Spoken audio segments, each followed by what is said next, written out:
Hey, what's up guys, welcome back to another monster video. So in today's video I'm going to be reviewing Jingle health from level 1 to 100. This was the recent Hill Challenge monster, and today we're going to go ahead and check out its skills.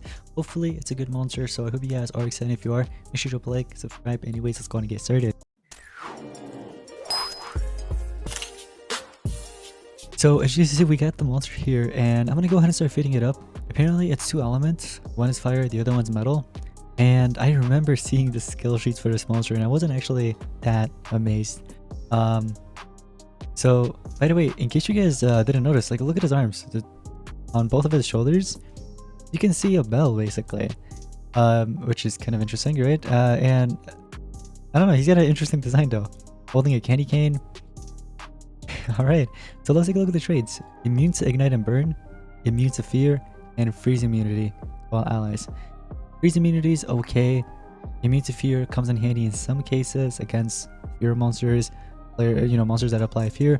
And then burn and ignite, I'm not really a huge fan of the traits overall, but maybe the skills will actually change your mind. So let's go and take a look at the skills. AoE burn, it's a fire skill that comes with burning and ignite. So imagine using Jingle house against another Jingle house. You won't be able to apply these two tortures. You can deal the damage, but you can't actually apply those. Plus, a monster that could, that has like immune to torture or something, they could counter this monster pretty easily with that. But that's just one skill. Let's see what else we got here.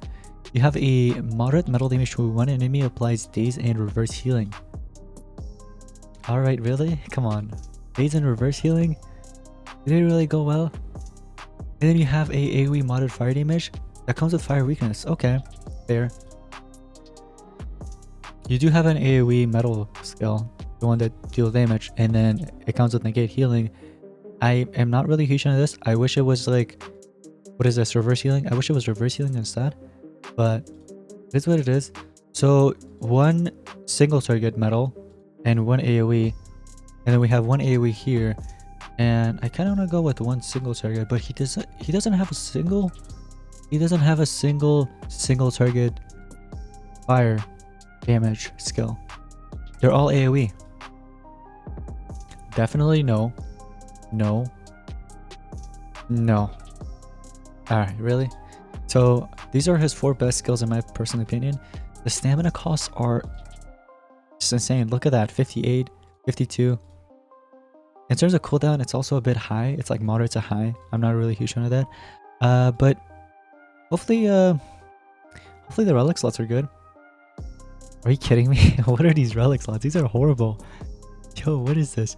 So for sword, obviously you can play around with many swords out there.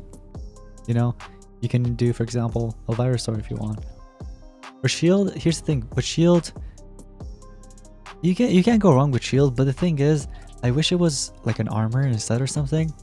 An armor would have been good because you can give in Killer X armor and regenerate stamina that way. Or instead of an armor, it could have just been like an actual relic, like a staff or a trap. You could give in slumps or trap to regenerate stamina. But no, he has a freaking shield. That's not good. So he doesn't have any ways of regenerating stamina, unfortunately. Literally, no way. Maybe, I think that new sword actually regenerates stamina if I'm not mistaken. This one right here.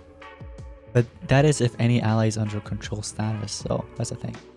But yeah, relic slots are very bad. Skills could have been better. The stats, look at this, the power stat on these skills are just horrible. This is the highest right here that we got, these two, and they're both AoE. The single target's so weak. So the ultimate is called Christmas Inferno, which is a burn hater to itself, applies fire weakness and burn to all enemies, deals moderate fire damage. I don't think we've ever had a monster with burn hater before, have we? You guys can let me know in the comments. In terms of runes, I would recommend giving this monster no runes. I'm just kidding. Given 2 strength and 1 speed. Yeah, go with 2 strength and 1 speed. This is just like a normal attacker basically. So, 2 strength, 1 speed.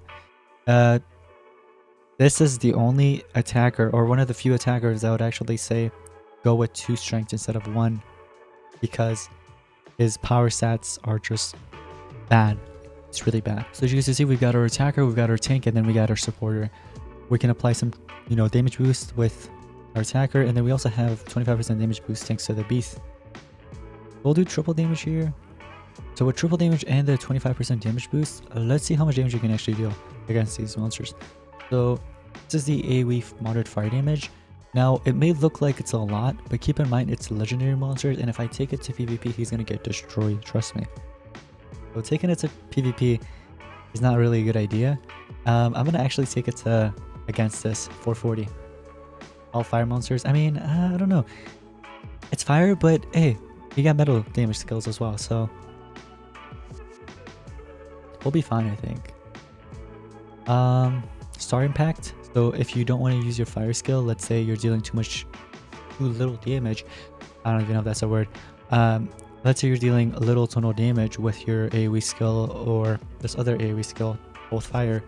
You can actually go ahead and go with the metal skill because he comes with a metal skill as well.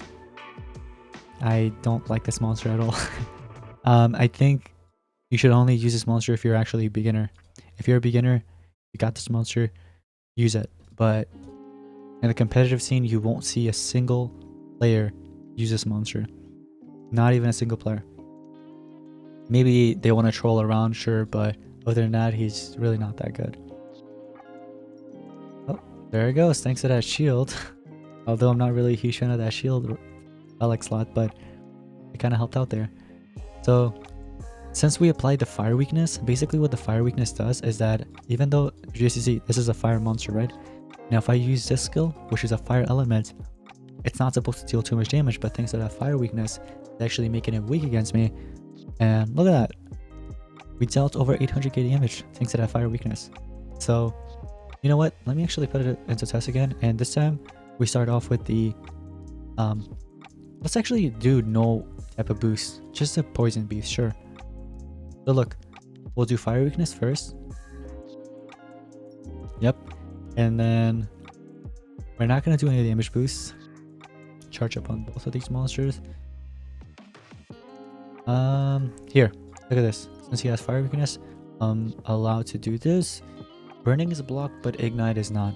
So he's immune to burning, but not immune to ignite. That's why only ignite landed.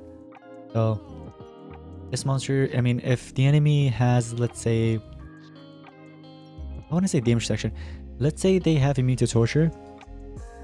You know, he can't really do much because he kind of relies on tortures and a little bit of his damage, you know what I mean, that he does.